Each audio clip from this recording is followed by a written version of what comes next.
ഈ ഒരു സമയത്ത് ഈ പാടത്തേക്ക് ഇറങ്ങാൻ നല്ല വൈബാട്ടോ. ചെറിയൊരു തണുപ്പും അതുപോലെ തന്നെ കിളികളുടെ സൗണ്ടൊക്കെ ആയിട്ട് നല്ല രസമായിട്ട് പാടത്തേക്ക് ഇറങ്ങാം. നേരെ നമ്മൾ ഫിഷ് ടാപ്പ് നോക്കട്ടോ. അതിന് ഫസ്റ്റത്തെ ട്രാപ്പിലും രണ്ടാമത്തെ ട്രാപ്പിലും ഒന്നും ഉണ്ടായിരുന്നില്ല കേട്ടോ. അപ്പോൾ മൂന്നാമത്തെ ട്രാപ്പ് നിങ്ങൾ കണ്ടോളൂ കേട്ടോ. അങ്ങനെ കണ്ടല്ലോ, അത്യാവശ്യം രണ്ട് വലിയ വരാലും രണ്ട് ചെറിയ വരാലും ട്രാപ്പ് ആയിട്ട് അൺഎക്സ്പെക്റ്റഡ് കിട്ടിയത് നല്ല വൈബാട്ടോ. അതിന് അടുത്ത ട്രാപ്പ് നോക്കാൻ വേണ്ടി പോകുന്നത്. അടുത്ത ട്രാപ്പിൽ നോക്കുമ്പോൾ അതിലൊന്നുമില്ലെന്ന് വിചാരിച്ചു, പക്ഷേ അതിൽ തിലോപ്പി ട്രാപ്പ് ആയിട്ട് കേട്ടോ.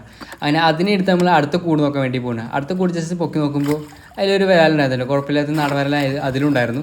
അതിന് അടുത്ത ട്രാപ്പ് നമ്മൾ പൊക്കി നോക്കാൻ വേണ്ടി പോവുകയാണ്. അടുത്ത് പൊക്കി നോക്കുമ്പോൾ ജസ്റ്റ് കണ്ടില്ലേ, അടിയിൽ കണ്ടില്ലേ കാരാമ കേട്ടോ. അതിന് നേരത്തെ നമ്മൾ റിലീസ് ചെയ്തിട്ട് കേട്ടോ.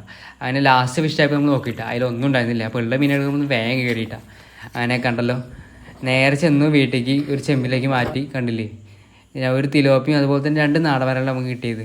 അതിന് ബാക്കി കുറച്ച് മീനുകൾ നമുക്ക് വേറെ ചെറിയ മീനുകൾ കിട്ടിയിട്ടുണ്ട്. അപ്പോൾ ഈ ഒരു നാടവരകൾ നമ്മൾ നേരെ നമ്മൾ ഫോണിലേക്ക് റിലീസ് ചെയ്യണം. അപ്പോൾ ഈ വീഡിയോ ഇഷ്ടപ്പെട്ട ലൈക്ക് ചെയ്യാനും കമൻറ്റ് ചെയ്യാനും മറക്കല്ലേ.